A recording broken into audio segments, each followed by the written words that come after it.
28 juin 2025.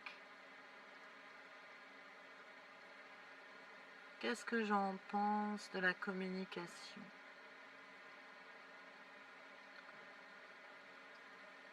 La communication, c'est un des outils majeurs de l'évolution de l'homme. Sans communication, il n'y a pas de transmission. Il faut donc communiquer quelque chose, coûte que coûte, parce que c'est la première traçabilité qu'une chose existe. Qu'on soit dubitatif sur l'informatif ou convaincu, on est censé développer une stratégie pour informer que l'existence existe. La communication, au premier abord, ne paraît pas comme ça aussi métaphysique. C'est simplement un outil qu'on a dans la poche, le téléphone. Mais bizarrement, cet outil vient révéler quelque chose d'assez déconcertant, puisque pour communiquer, il faut autre chose que le simple numéro de téléphone ou la boîte email.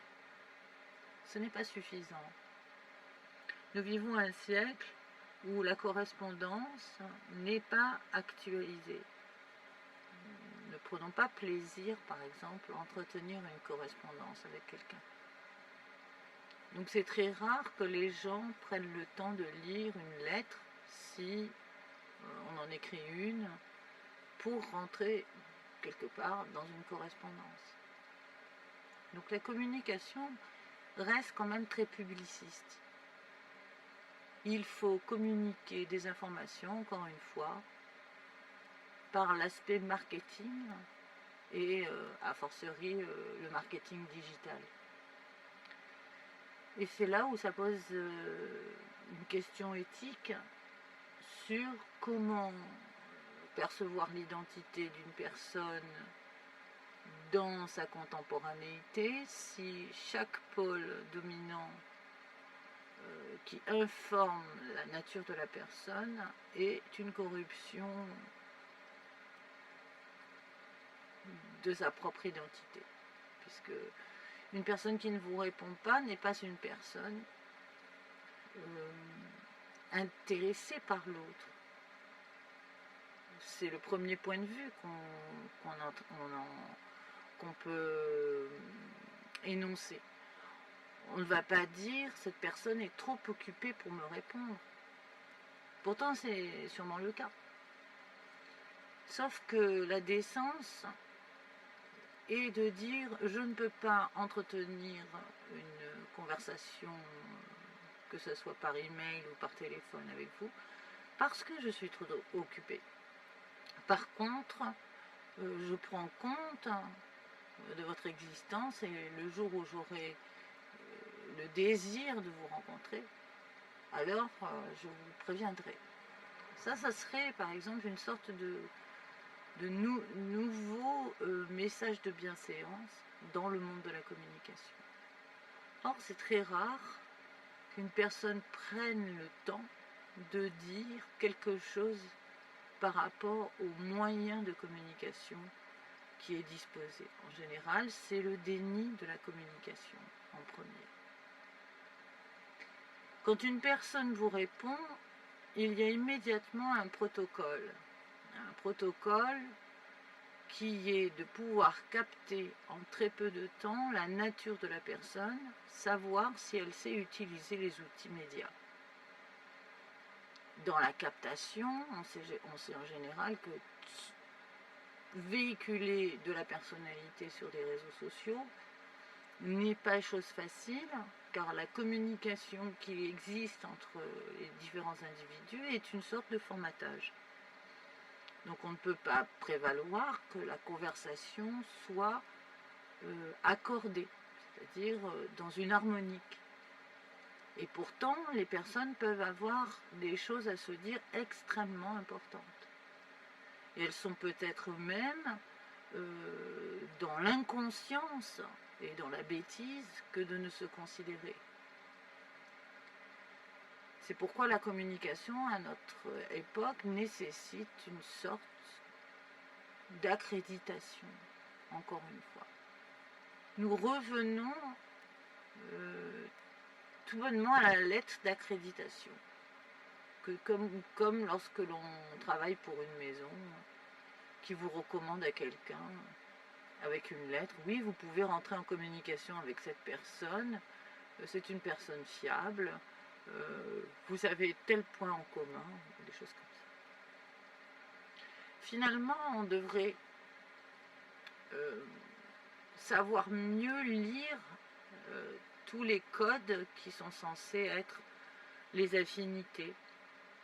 Alors, par exemple, je prends les réseaux sociaux, Facebook, même s'il y a des petites choses où on peut parler de soi, les gens ne vont pas rentrer dans le détail pour faire un portrait robot de leur personnalité, afin que la communication soit plus fluide, puisque ce qu'ils veulent, c'est une communauté déjà construite, faite de personnes qu'ils ont déjà vues physiquement, ou alors de personnes qui sont susceptibles d'être des fans.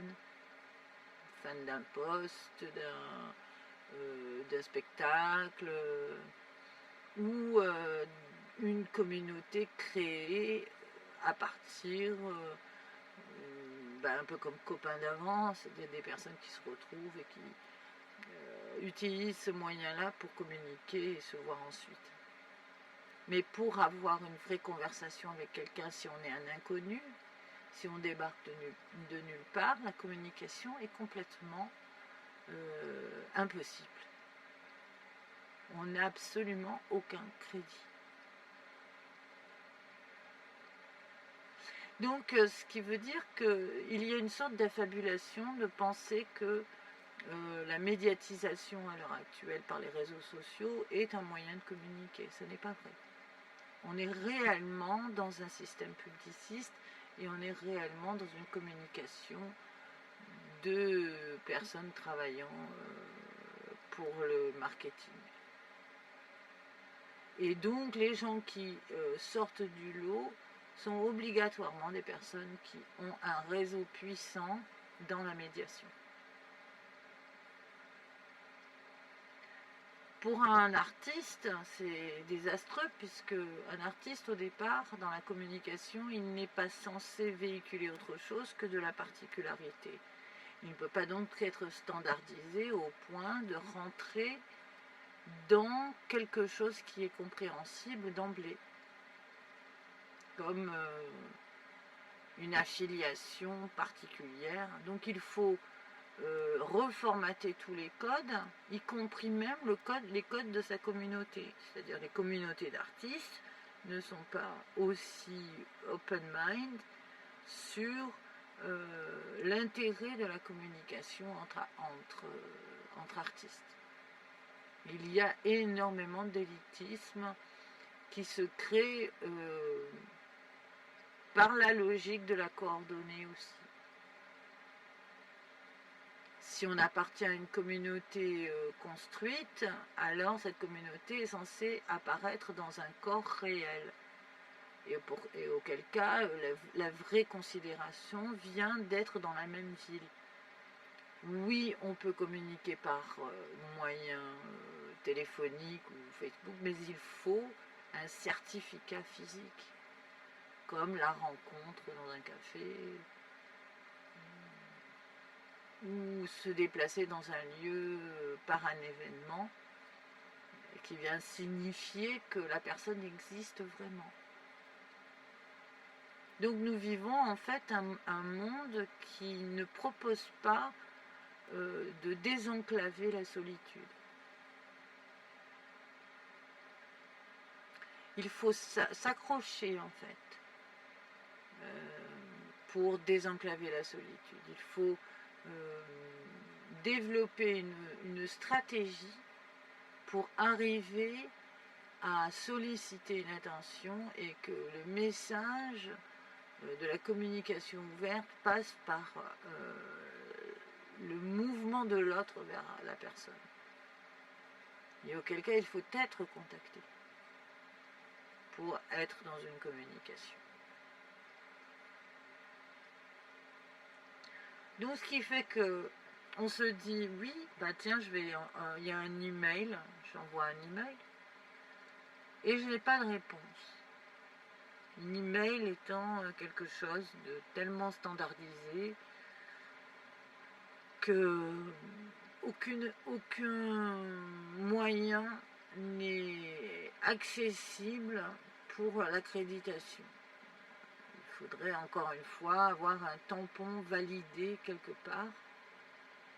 Je reviens à chaque fois sur valider parce que comme on vit on a une bannière qui est égalité, fraternité, liberté, et franchement, au bout d'un moment, on s'aperçoit que on est vraiment dans quelque chose qui correspond à éligible,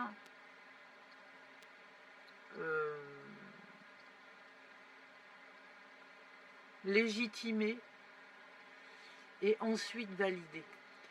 Parce que tout le système qui est développé autour de la personne est en correspondance avec un brouillard dans laquelle la perception est équivalente à comme si on n'avait pas de radar, ce n'était pas des chauves-souris, quoi. Et qu'une chauve-souris qui devrait connaître par sonde à travers la valeur numérique le taux de magnétisme de la personne. On en vient à ça. Alors qu'au départ, lorsqu'on a eu le téléphone, ou même ne serait-ce que le télégraphe, tout le monde s'accordait à ce que ça soit un outil de communication qui facilitait justement tout ce qui nous posait problème dans le fait d'être esselé de quelque chose. Alors, au départ, c'était très fonctionnel. On pouvait appeler les pompiers, on peut appeler le médecin, on peut appeler donc tout ce qui est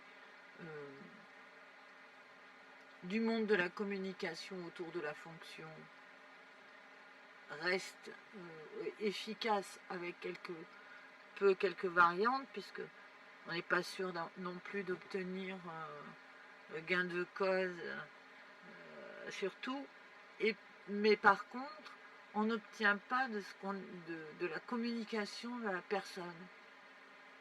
Ce qui veut dire que quelqu'un qui est dans un état de fonction sur lequel il faut par exemple rentrer en communication avec une personne pour ne serait-ce qu'avoir une conversation simple, eh bien ce n'est pas possible. Et on perd du temps comme ça. On perd du temps parce que nous sommes faits pour être babillons. En gros, le fait d'être volubile sur quelque chose et léger vient apporter un électromagnétisme aussi, qui montre que notre nature se brasse d'elle-même à travers les rencontres. Donc avant, on avait, par exemple, on va revenir sur le monde des artistes, mais bon, nous avions des QG, des cafés littéraires. On va retrouver dans pas mal de périodes, puisque tout l'intérêt était de confronter sa pensée dans la communication de qui on est pour pouvoir se repérer de qui on est par rapport à un monde. Et donc la communication était l'ajout verbal parfois, mais était constante et permettait aussi l'évaluation. Une évaluation qui est nécessaire puisqu'elle vient remplir l'espace sonore d'une valeur.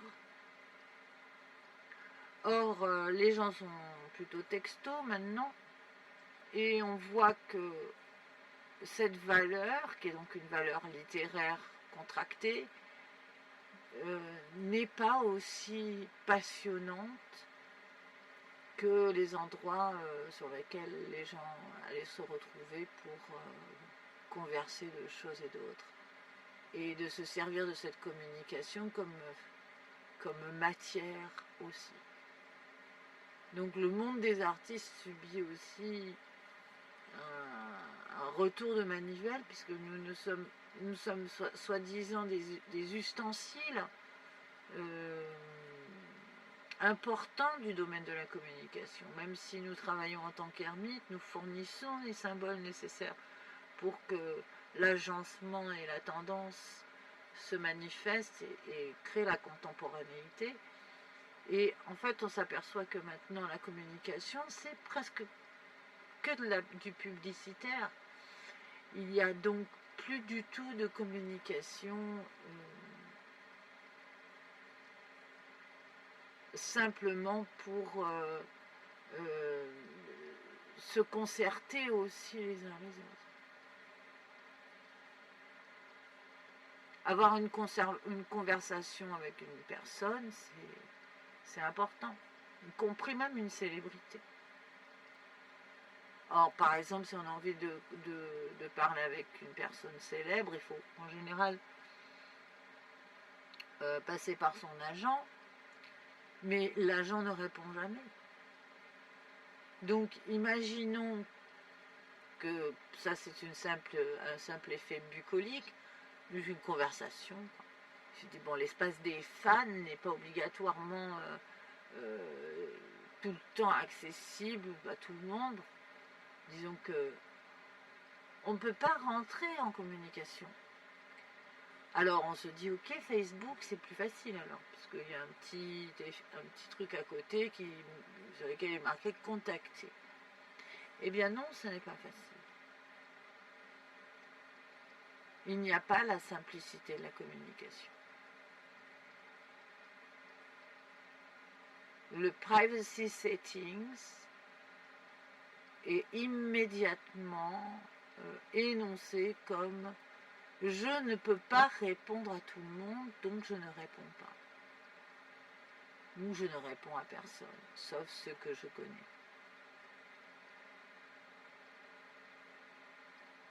On ne peut plus rien faire, en fait. Il n'y a plus rien d'électrique, quelque chose qui va se passer dans l'air, qui doit naître de l'inconnu, un inconnu qui est quand même assez maîtrisable, puisqu'on n'est pas non plus dans un univers complètement opaque.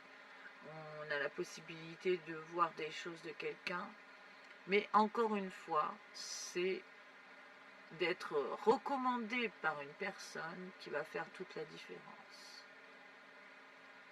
Et en cela, il manque une interface.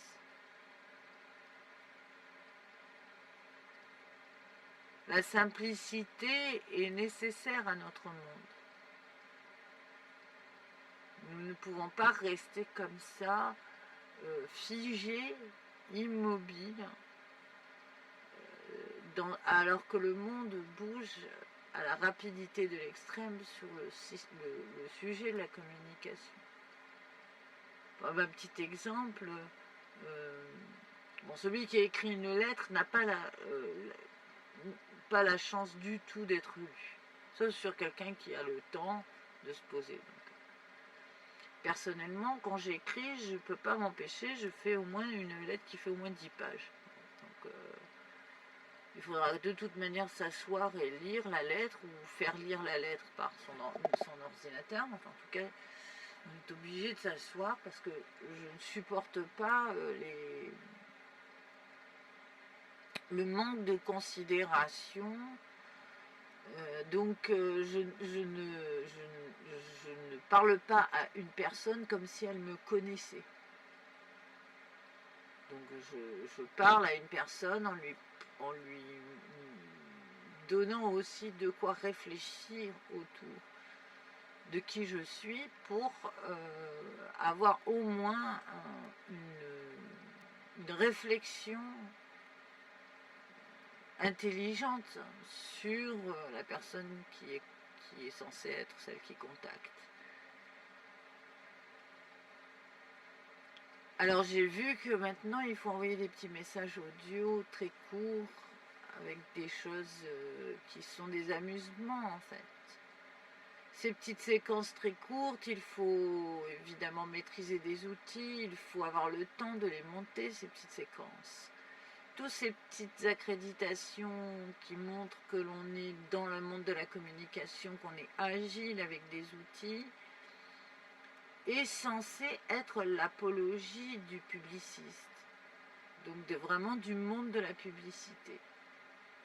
Donc on ne peut pas accepter que la communication soit complètement maîtrisée par le système marketing.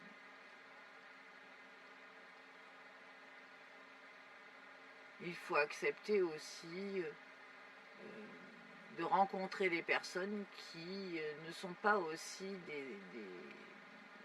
des as de la construction de la cape magique pour communiquer. On ne peut pas être tous des web designers.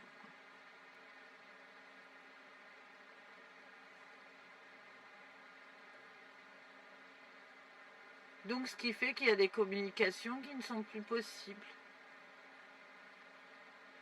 Et bizarrement, Facebook aurait pu être un des outils les plus intéressants, ou Instagram, parce que on peut contacter des gens qui ne sont pas joignables par leur propre numéro de téléphone portable ou par leur agent, et débloquer des énormes projets. Parce que c'est un outil de travail aussi, Facebook et Instagram. Et que dans la communication, il n'y a pas uniquement le fait de vouloir être ami. On sait très bien que l'amitié, dans le mode actuel, réside en 2-3 personnes, pas plus.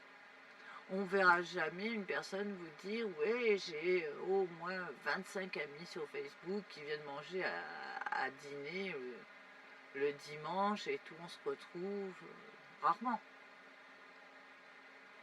Peut-être je ferai partie de ce genre de personnes. Parce que moi j'aime bien par exemple les dîners. J'adore ça. Donc inviter des gens et que ça devienne des réguliers de mes tables avec des mets succulents sur la table et puis de déblatérer des choses et d'autres avec intelligence ou stupidité, ma foi, selon l'ambiance. Tout ça, c'est quelque chose qui est très kiffant parce qu'il faut conserver un rapport truculent aussi à l'existence. Il ne faut pas être comme ça aseptisé et considérer le monde que de sa façon, que de sa virtualité. Mais bon, c'est glaçant un peu, parce que si on se trompe de la manière de communiquer, donc on n'a pas réussi à rentrer dans le langage de l'autre, l'autre peut être littéralement une huître. Il se ferme et il n'y a pas moyen d'arriver à sortir la perle de tout ça. Et on se dit, mais quelle est la phrase qui a pu provoquer et on s'aperçoit que c'est énormément de systèmes codes qui viennent bloquer le processus de délivrance. Parce que dans la communication, c'est ça aussi.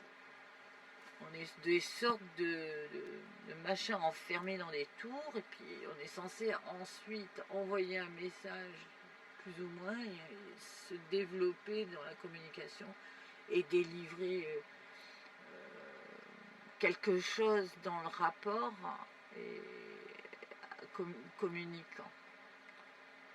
Pour une conversation simple, hein, pas une conversation liée à un sujet complexe.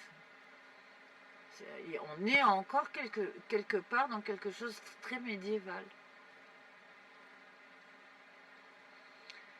Donc je me demandais pourquoi est-ce que nous n'avions pas fait de pas de géant avec la technologie. et que la communication n'était pas si facile.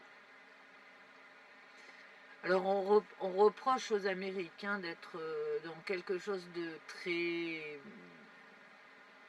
très accessible, mais avec pas de poids en fait sur la relation, mais que le mouvement en fait de la communication est assez simple. Finalement, on se demande qu'est-ce qui est le plus intéressant. On ne sait pas, parce que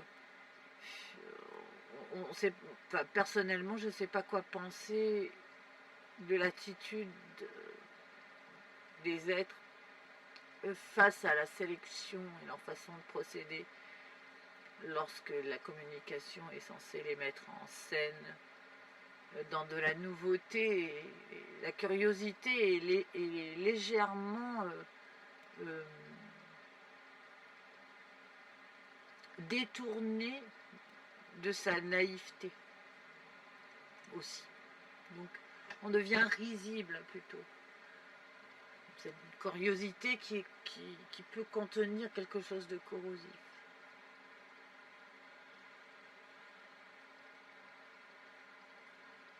Donc il faut réfléchir à cet outil dans la société et par rapport à l'identité, puisque nous avons cruellement besoin de communiquer.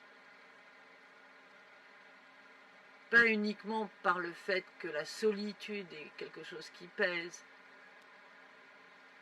mais parce que c'est le propre de l'homme aussi que d'être dans le son de sa propre voix et dans l'écho aussi de la voix d'un autre aussi. Et que c'est comme ça qu'on peut se relativiser. On sous-estime notre potentiel, puisque nous sommes quand même des cavités.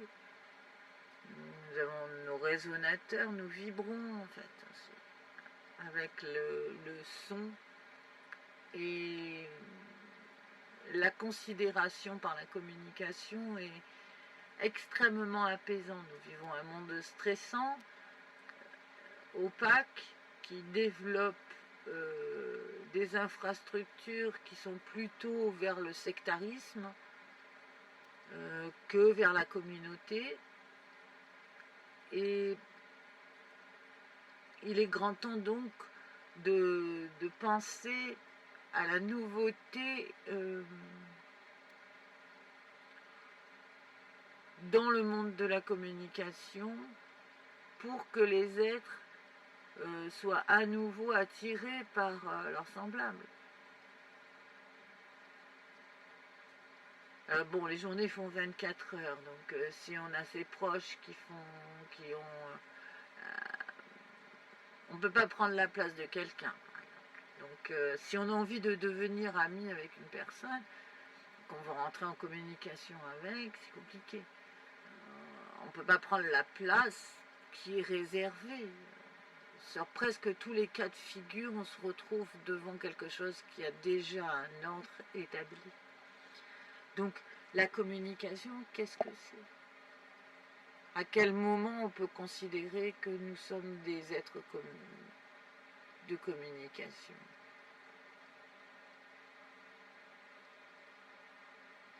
Quel serait donc le sujet qui nous passionne, par exemple?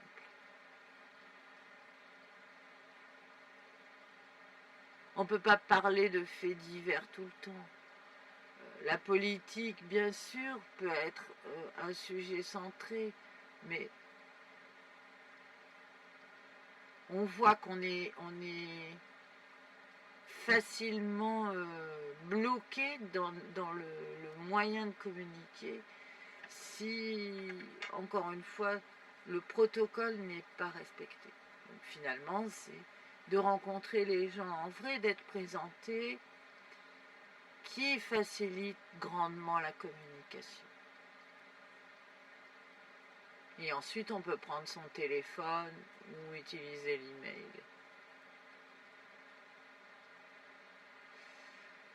Je trouve que c'est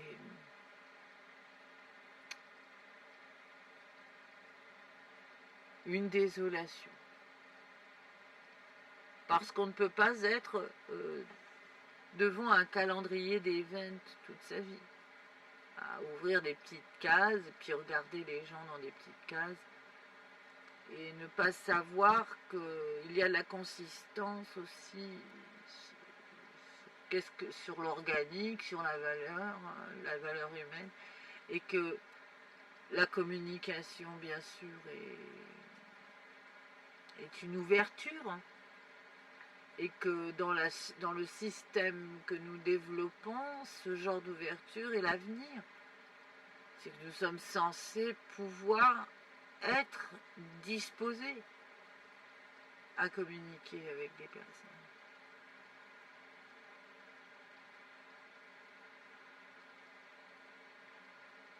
Donc, il manque quelque chose. Comme il manque quelque chose, moi j'ai réfléchi, hein, comme d'habitude, j'utilise mon cerveau pour ce que je peux, et j'ai trouvé quelque chose. J'ai trouvé une façon de proposer une meilleure gestion des outils qui nous sont proposés pour rentrer dans le monde de la communication.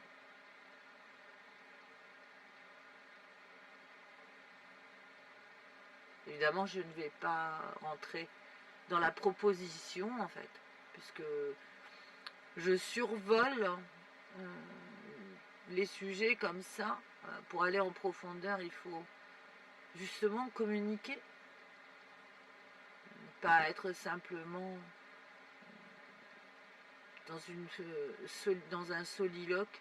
Il faut donc accepter d'être patient et de rendre compte de ce qui est possible avec les opportunités qui se présentent. Mais je reste quand même très choquée de voir que répondre à une lettre ou répondre à un email reste extrêmement aléatoire. C'est vraiment, on envoie une lettre à la mer, exactement, dans une bouteille. C'est de la même nature.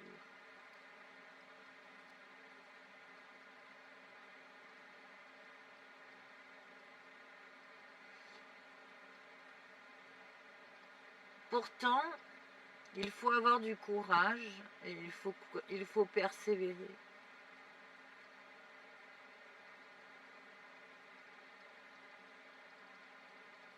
Il ne faut pas avoir peur du temps que ça prend.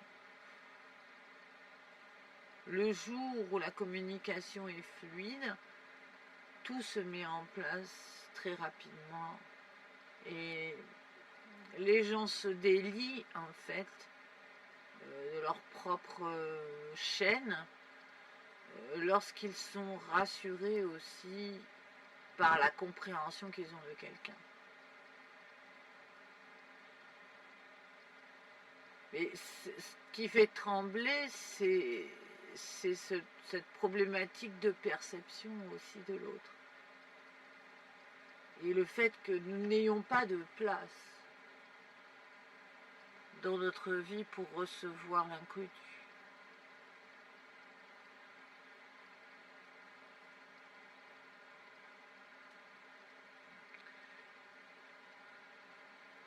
Voilà ce que j'en pense. C'est à débattre.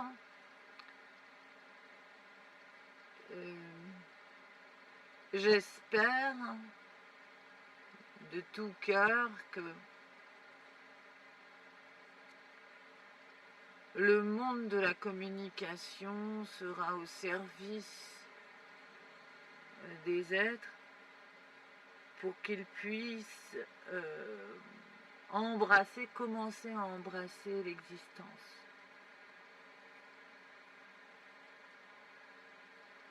Se ressentir à travers cet outil comme étant réellement existant.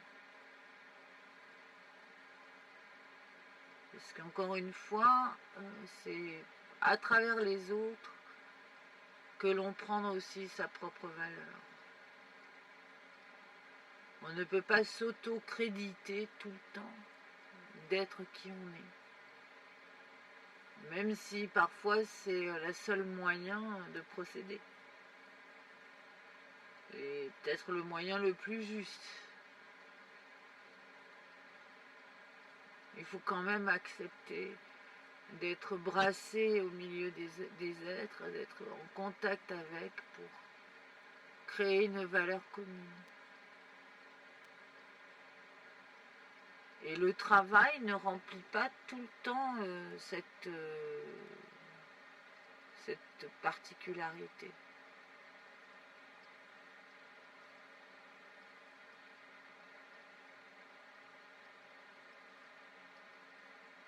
Alors voilà, peut-être qu'il va y avoir des réseaux sociaux différents. Voilà, je pense que les gens sont intrigués par des choses, plutôt des trucs de rencontres, des choses comme ça. Je ne sais pas, je ne me suis pas entièrement consacrée à l'étude, puisque cette partie, en fait, c'est de l'ethnologie, hein, d'étudier comme ça le comportement des gens par rapport à... j'ai pas encore eu le temps de vraiment complètement m'adapter à la nouveauté, parce que la tendance change tellement que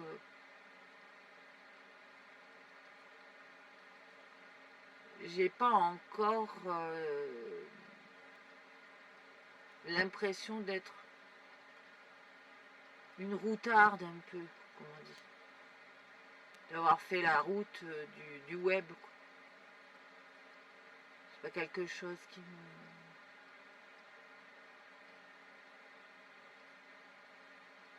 Je ne suis pas tout le temps en train d'être happée par les réseaux sociaux. Par contre, j'adore la communication.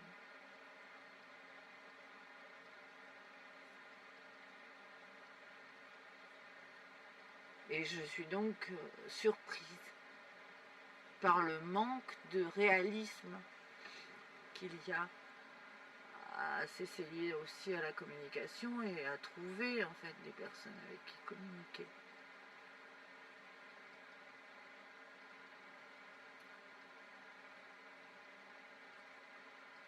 Donc c'est un peu ouvert puisqu'on est vraiment dans quelque chose de très du temps présent là maintenant. J'ai hâte de voir justement les nouveautés, en espérant que je puisse moi contribuer avec mes projets.